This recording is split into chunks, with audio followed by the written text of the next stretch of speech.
Welcome everybody to the press box. I'm your host, Cee Will.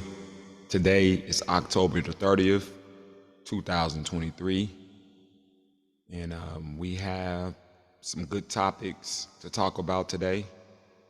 We're going to dive into Undisputed, and we're going to kind of piggyback off of what they have to say. Our first topic is going to be, we're going to talk about the Colorado Buffaloes and Coach Prime.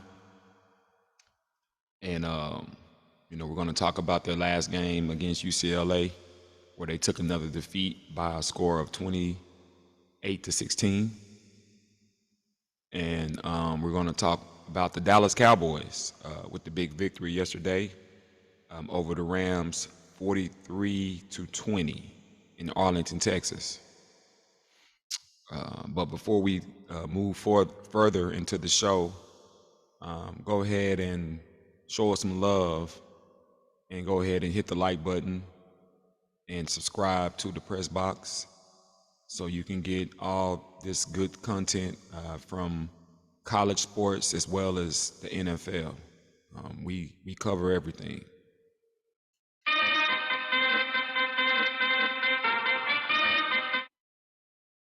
So we'll start off by taking a look at Undisputed to see what Skip Bayless and Michael Irvin have to say about the Buffaloes. Did not hold back in his postgame interview, saying the Buffaloes have got to get better offensive linemen for next season. Michael Irvin, what was your opinion of what happened to Shaduer Saturday night and what Deion said about it? Well, guys, I talked with Deion even in the beginning of this season. He said that same statement. He made the statement. He said, listen, I'm not worried about my skill set, guys. He says, I'm only worried about the big guys. I didn't know it was going to be like this, though. You know what I mean? I don't know that and these are kids. These are young kids. But I was there Saturday night. And every time I'm sitting watching Shaduer, by the time he drops back and get to his spot, that rush was already there. Yep. You know what I mean? It was hard to watch because I was like, man, you can see where they'll have opportunities. But as soon as he got back, and he tried to make the most of it, still made some plays, you know what I mean? But with that many people on you all the time coming at you, the stat, 3 times this year, he's gotten sacked 7 times in a game.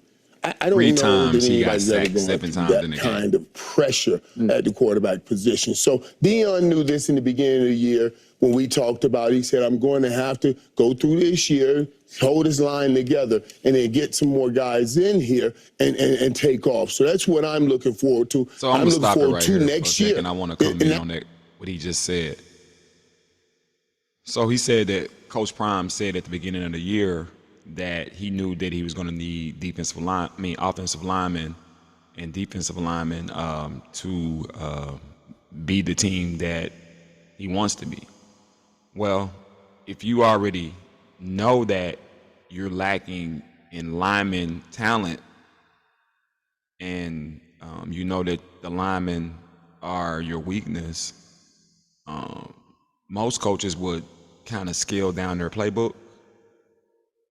You won't call plays that require time, because you know that your line is not going to protect. I would like to see more running, but, they don't believe in running the ball. And I would like to see more screen passes, more quick passes, even on first down, because you want to protect your quarterback, and that your quarterback happens to be your son. He's been sacked 41 times. That's insane, and there's still 4 games left. So, at this rate, he won't last through the year. I'm surprised that he's lasted this long. He's a tough guy. Obviously, he had to take a cortisone pain injection last game against UCLA because they hit him so many times. I just would like to see them not try to get the big play because in order to get a strike down the field is he needs time to, to set up and throw and look. He's not getting that time. So it's looking like that the plays that Colorado calls is to better Shaduer Sanders' stats. So, he can still be in contention for the quarterback award. It's all about, putting him in a position to try to be the best quarterback for his draft status. And, Coach Prime is thinking about his son being drafted. He's already said that his son is not going to be second. He feels that his son should be the first quarterback pick. So you're going to put him in a position, whether it's for bad or for worse. Right now, it's for worse, trying to put him in a position, to pass the ball 35 and higher times. That's way too much, to put on a quarterback, knowing that your line is not going to protect. So that, to me, is a serious head scratcher. Now that these kids have gotten an understanding of playing on this level, there are a lot of linemen sitting behind some other linemen at some other school saying, boy, I could be on that team and playing right now and getting all of this notoriety. So he should get some opportunities. I mean, it's just sad. It's sad, Irv. I mean, that's tough to watch. I'm sure it's tougher for Prime to watch because it's his son. Right. Because it looks like, at times, it looks like they're throwing screen passes, but it ain't no screen set up. Herb, it ain't no screen set up. These guys are getting back there at the snap of the football, and these aren't all world beater defensive linemen. You can say, sometimes you can say, hey, man, that's an All-American. That's a monster right there. You're going to have some trouble with him. These are Jags out there. They're just normal guys who some of these are their first and second sacks of the season, and these guys just aren't effective. And I feel for Shaduer because it's hard to evaluate a quarterback when he's under this much duress consistently. You can't even tell what kind of decisions he's trying to make because he can't make a decision. He just got to try to get the ball out as fast as he can. There's no reading involved. He's as soon as he hits his back foot, somebody's in his shoulder pads. I mean, at one point they rushed 5 and I seen 6 people land on him. I said, what in the world is this? Like, my goodness. And so Prime's saying the right things, but what can you do at this point in the season when your offensive line is playing like this other than, just make the best of it? That's what Shaduer is saying. But for him to have to take a shot at halftime, you hate to see it. Right. Yeah. No, you don't want to see that. It was hard to watch. But I got to tell you, this is just me. I was even more impressed with Shaduer on Saturday night than I have been all season, and I have been greatly impressed by him. Because I'm going to remind everyone, in sacks allowed, the Colorado Buffaloes are tied for first nationally with Old Dominion. Think about that. Tied for first with Old Dominion. That's horrible. In running the football, which obviously can take a little bit of heat off the sacking the quarterback. They are third worst in the country behind Hawaii and the team they beat barely, Colorado State. Coach Prime is a skilled in penalties, they are still second in the nation. And it all comes back on Shaduer's head because for him to be able to pull off anything against a UCLA who was third in the nation in sacks. So they come from everywhere. They got a couple of players who look like they can play on Sunday. But the point was, if I could show you a couple of throws that Shaduer did suck up and make, where he just kept jumping back up and throwing the football, he can flat out wing the football. If I could show you the 45-yarder to Weaver. Do we have this one? Yeah. This one where he gets just a little bit of time, just a second, barely gets it off. Look at this. This is sweet. Perfect. It's just sweet. That's beautiful. Yeah. And I don't know how he got that. I don't either. And then I think we're going to show it again. Right. Yeah. You see, when he just gets a split second to throw in between it. When you get that kind of pressure, Skip, usually it affects you. Here's the touchdown. You give him time, he will make the right throw. Perfect. To Horn. Yeah. Okay. It's a beautiful throw. Listen, to me, I don't see anybody in college football playing at a higher NFL type level than Shaduer. And I've watched Caleb a lot because I saw him at Oklahoma a lot. I'm going to take Shaduer right now slightly over Caleb in pro football. That's just me, because he is as pure a drop back passer as you can find. And his legs have impressed me. Well, we didn't get to see him the other night because they just had him roped in all night. Where he couldn't even get out of the pocket because he was just a little buried in the pocket. But you want to talk about guts? You want to talk about physical toughness? Right there. To get hit 17 times and just keep flinging it and firing. And by the way, if I'm his father standing on the sideline and you're up close and personal, isn't it hard to watch? Aren't you worried that your kid's going to get seriously hurt because they couldn't block anybody the other night? Yeah, are you proud of him? All right, so again, if you're liking this content, don't forget to go ahead and subscribe to the Press Box, so you can be in that number, so you can be, in the position to get this type of content as we release it. You won't have to search and hunt for it. And if you do like this content, go ahead and hit the thumbs up and show some love to us so we can get those algorithms set up here on YouTube. So I predicted for Colorado at best to get 6 wins. That was before the season even started. That was before they beat TCU. And even when they was 3-0 and ranked, I was still thinking 6. But so many people hopped in on the bandwagon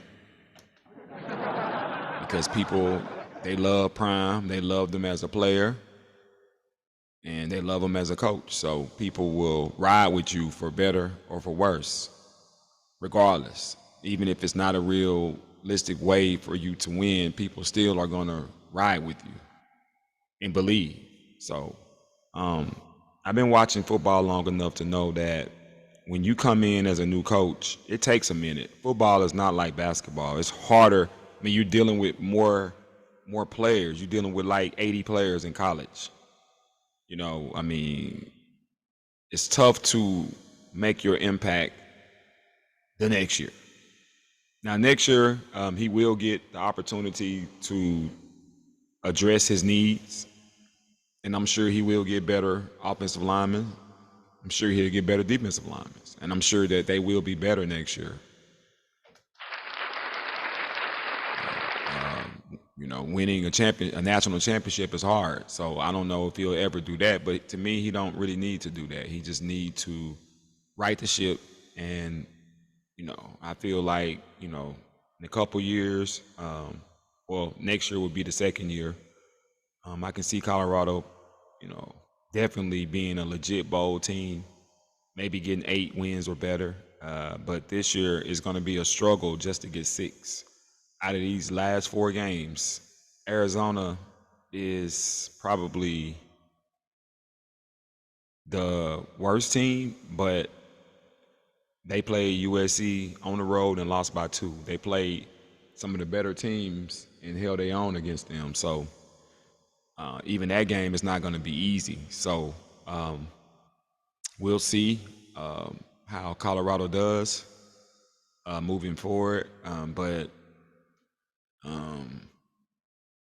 they got to do something about Shaduer getting hit like that, because he's not going to last through the season. So whatever it is that they have to do to protect him, if it's dumbing the plays down, adding 2 tight ends on the field, you got to protect your quarterback first and foremost. So we're going to move in on our second topic, the Dallas Cowboys. The Dallas Cowboys were dominant yesterday against the LA Rams at home in Texas, in Arlington, Texas, and they jumped on the Rams from the beginning, and they looked like the team they're supposed to be. So that's 2 back-to-back wins for the Cowboys. After the bye week, you show up and you play a complimentary football game to where you were good on all 3 phases, and you destroy the Rams, who the Rams are not going anywhere this year. But still, the Rams went on the road to Seattle and beat them real good. Seattle has a winning record. I believe they might be 5-3, if I'm not mistaken. So, you got to take care of business regardless. And a lot of times it's not about, the other team. A lot of times it's about you.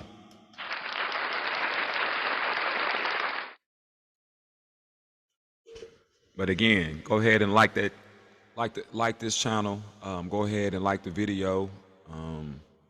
Go ahead and subscribe. This is where it's at. So we'll move into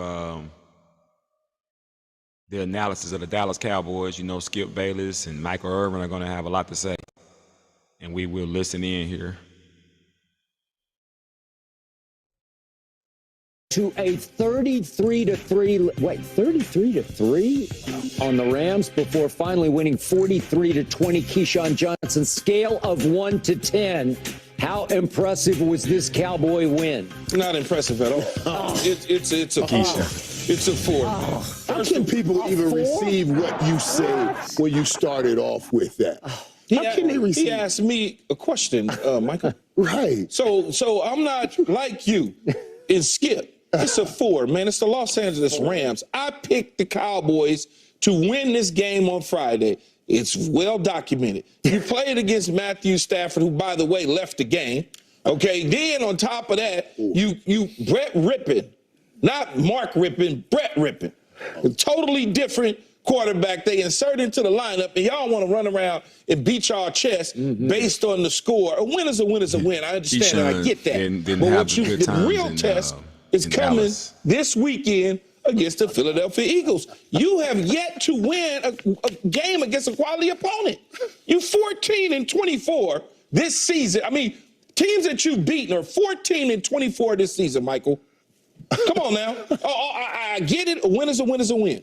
But I'm not about to say, it was a 10. This is the most explosive offense I've ever seen. I'm not going to do that. What they did do, however, that was impressive to me, is they made a decision to move CeeDee Lamb to the X position at times and get him the football. That is the major spot for top 10 wide receivers to be on the backside in a 3-by-1 or a 2-by-2 on the outside edge of the numbers and going to work. Thank you. They did a good job of moving him around. There's no question about that. But you couldn't tell me one defensive back that the Los Angeles Rams had. You couldn't give me a name. You can't give me one name, Michael, of one of them dudes at that cornerback position. I'm not going to poo-poo the win. It's great. But I'm not getting ready to send them to Vegas based on that. I understand you want me to. Dak Prescott played really good football. But he always plays good football against these type of opponents. You know it and I know it. Okay, Michael Parsons, big-time call sack. Y'all harassed the starting quarterback one time. Y'all sacked him one time. Matthew Stafford one time. Y'all supposed to have this vantage pass rush of a defense. Y'all got to him one time. We were all over him. Y'all got to him. We knocked him out of the game. Y'all got to him one time. His hand messed up. His hand hit the helmet is why he left. Terrorized him. Okay. So how many times did you actually sack him? Okay, but we lead the league in pressures, and we added to the lead yesterday because he was on his back foot all and day. And now you take all that pride and all that. I really like the dynamic of Undisputed now. It seems like Skip Bayless has kind of mellowed out now.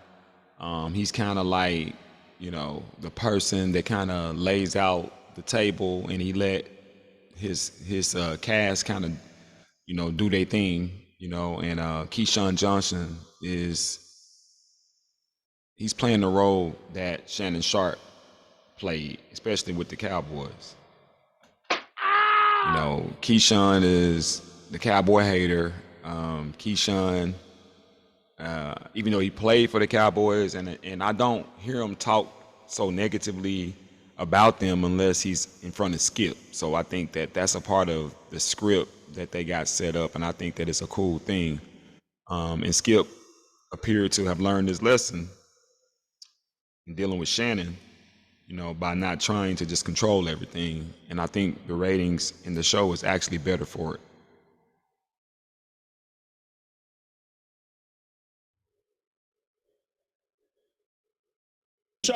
Y'all gave up 3 sacks to them on Dak Prescott. You got to protect him against this Philadelphia Eagle team this weekend coming up. I'm going to rest it this way. I'm going to give you the W, and you can take it and run to Vegas if you want to with it. But I'm just telling you, when real opponents come, that's the test. You've yet to beat a real opponent. Get him, You've Michael. Well, all of them, first of all, are real opponents. No, they're not. They are all real people. Stop. They all wear real football uniforms. They're all playing in this real NFL. You know what I'm saying, Michael.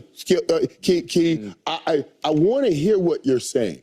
But when you start your statement off with, I'm giving them a 4 on a thorough victory like that. Whoa, Key. A thorough victory. I saw offensive weapons. You saw defensive weapons. You saw special team weapons. It was on every aspect. It was every phase. Let me enlighten you a little here. I had a conversation with Dak, interview with Dak last week, and we sat and talked, and I talked to him about it, and Dak said something that I kind of sat back on, but I wanted to see. You know, he said, listen, we went into this bye week as a team. We looked over everything. We are demarking this. We're putting a stamp here and saying from here on out, if this is new, we're going to be a different team. You know, my mind, I'm a spiritual man. I wanted to look at this real deep, you know, and I said, we're coming out week 8 versus the Rams. He mentioned in his interview, it's the 8th year of his career. Y'all do know 8's my favorite number. You know what I mean? And the number 8 stands for new beginning. And Dak was talking about they have this new beginning. I stood back like, what took y'all so long to get here? All of this came down during this bye week when after Michael Parsons came out and stuck up and stood up for Dak. And then I thought about it. And then remember the coach came out and said something. So they took all of this into the bye week and they stirred it up in their pot of stew. And they fed nails and rocks to them boys, and they went out and played some good ball. That's all I'm saying. That's right, Mike. Demarcation, they made a statement. Obviously, they came together. I was wondering why is San Francisco more hyped to play you than you are to play them. Good point. The Dak does have to show up in the big game. Understanding. He does this likes regularly. you. So Nobody wants you. on that. All those friends. Don't even try trade jerseys with anybody. You got enemies all over the place. Play like that. Play like they don't like you. And now we see what they do when they play like they know how to play. People, they showed up. He can only keep that up. They showed up in every aspect, and you give them a 4. If you'd have given them an 8, I could have listened to what the rest of you had, what you had to say. But once you gave them a 4, I shut down all my ears because the rest was just garbage. That was a thorough win by the Dallas Cowboys. And you can give them that. Mike, I hate to interrupt you, but I just want to ask you. It's a thorough win, Skip. I just want to ask you a simple question. I would like for you to just answer with a simple yes or no, sir. Okay. Are the Giants a good football team? I'm just want yes or no. Yes, they are in the NFL. Oh, that's not what I asked you. Are they a good football team? Yes, they are in the NFL. So the Giants are a good football team. When they have Daniel Jones, okay. So you beat them 40-0. The Jets at the time were a good football team when you beat them with Zach Wilson after Aaron Rodgers got hurt. They were a good team when you beat them 30-10. A big win over Buffalo. Yes or no? The New England Patriots, you beat 38-3. They're a good football team. Good football team. Okay. Was San Fran a good football team when they beat You squeaked out a win by 3 points against the Chargers for crying out loud. Squeaked it out. Okay, then you beat the Rams 43-20. I must say this to you again. We're going to get through the whole season. 14-24 of the teams that you beat, and that's their combined win-loss total. I'm just telling you. You telling me about giving them a 4. You ain't beat nobody. Look at the realities. Here's the realities, Key. What you're doing is waiting in the wings. The Cowboys have won 11 straight home games. They have. Are you telling me that they beat nobody in 11 games? Then that's not on the Cowboys. That's on the sorry NFL. If you sent me 11 opponents and they're all sorry, then that's not. So we know that's not true. That's hyperbole. Let's stop doing that. Hyperbole. First of all, Michael and Skip, we haven't been on this show in 11 weeks for them to win 11 straight home games. I don't care about last year. We talking about right now. You trying to tell me something about last year. We're talking about right now, today. They ain't played 11 games, buddy. But you just told me about last month, last week, all the games before. You were just talking about it. You ain't focused on today. If I get in the game they played yesterday. If I went back and gave you the teams that they beat last year and combined them with the ones that y'all won this year, oh my goodness. So y'all, they will crucify you for that, Michael. Everybody does this. You guys, everybody, all the people out there, I get you on social media doing something. You go into a limited history. That's not history. That's your history. History is history. Once you crack the door, you got to swing it wide open. We can go in there. So don't be trying to say, well, this history. Skip, y'all had won in 30 years. But of the season. I'm saying now, Skip, that's all How I'm doing. many times building up to the Rams game did you say on this show, sitting in that very chair you're in right now, the Rams are dangerous? You kept telling you said it for dangerous. Rams are dangerous. Right. They are a dangerous football team on offense. They were 33-3, and that's fine. I didn't say that they was going to beat you. Largest That's not what I said. Here is the point. Second largest defeat in the Sean McVay era. Second largest defeat in the Sean McVay. I give you 14 and 24 of the opponents we have beaten. Yes. But look what we have done to said opponents, because to Michael's point, we've won 11 in a row, but we've won 3 for 3 at home. And we've won by scores of 30-10 over the Jets and 38-3 over Belichick and 43-20 over McVay and Matt Stafford. If you took them 3 teams that you just named and you combine them together and try to put a roster of players, at that time that y'all was playing them, you couldn't even do that. It's hard to beat teams this badly in the NFL. We have won by an average of 37-11. 37-11 at home. And if you throw in the Giants, we beat them 40-0 on opening night at their place. So in other words, you have to play at home is what you're telling me. No, we won on the road. Because the 2 losses, the 2 shellacks was on the road. No. Okay, so that's that. My thoughts on the Cowboys. To be honest, the Dallas Cowboys have been impressive this year. They've been dominating teams in victories, and they had 2 bad defeats. One of them was worse than the other one, which is the 49ers, because that one was actually a big game. Arizona, they kind of was looking over them. That was the week of practice that Trayvon Diggs tore his ACL.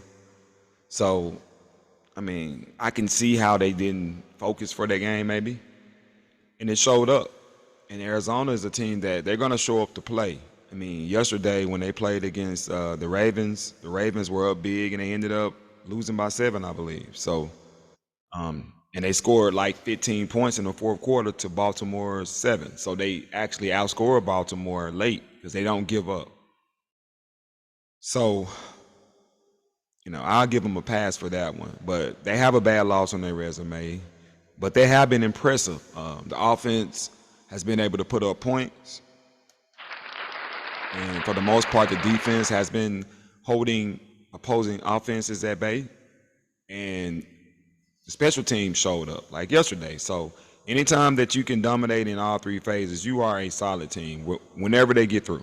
So I got to say that I'm impressed with the Dallas Cowboys.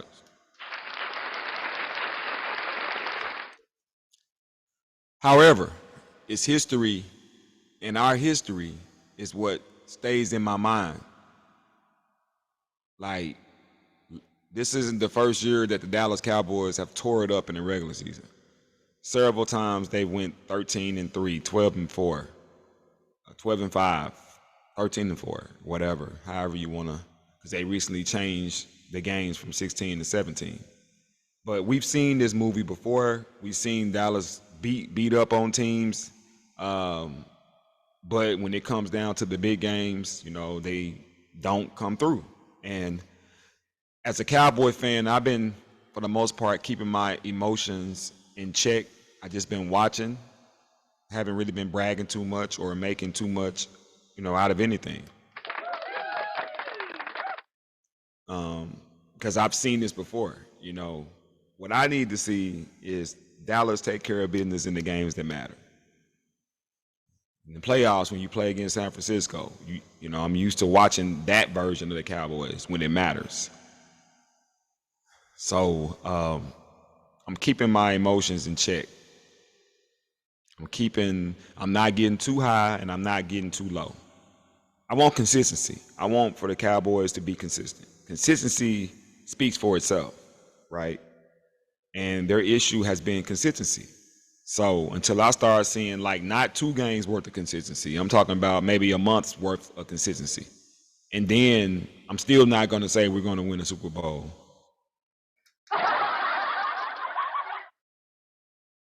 I'm not, because it's been so long and we've seen them stumble so many times. So I just told myself, and I told a lot of the people that I talk football talk with, is that I'm not going to say much about the Cowboys until the playoffs come. Now, if they start making statements in the playoffs, then I will start getting happy a little bit. But they've broken my heart way too much. I mean, I got heart failure, you know. So I've learned from my past to prepare me for the present so I can have a better future.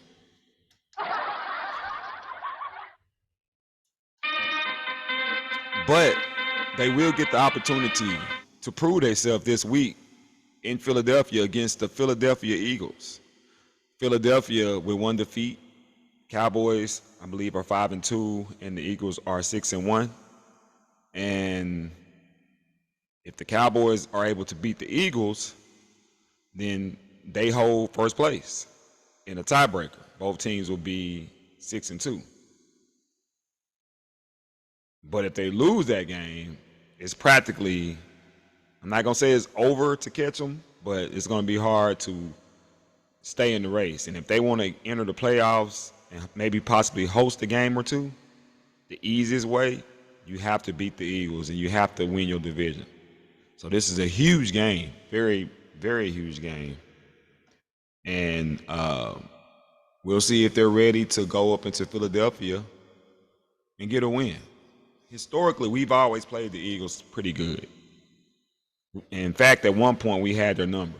So when we play the Eagles, I actually feel pretty good about the games. You can throw the record out the window. It's a rivalry game. I hate the Eagles. The Eagles hate the Cowboys. It's no love lost. And it's going to be a game where I know my guys are going to be ready to go up to Philadelphia and take care of business. If Dak Prescott is able to play the way that he played, protecting the ball first and foremost, defense shows up and we're able to run the ball and have the play action game going, then the sky is the limit. I actually feel good about this week. So definitely looking forward to the game, and we're going to see what my Cowboys are going to do. So I want to know what you think. Should we take the Cowboys serious? Are they for real this time? And what about the game this week? Do they have what it takes to go into Philadelphia and beat a great Eagles team on the road? I mean, we'll see. We'll see. We definitely will see. But don't forget to like this video. Show some love to the press box and Cee Will. Guys, this is over my 50th video. And I started a little over a month ago. So I'm really, really working hard to deliver consistent content. So I just appreciate the love that I receive, the viewers, and hopefully you guys can continue to receive me as I continue to make content, continue to put in that work. So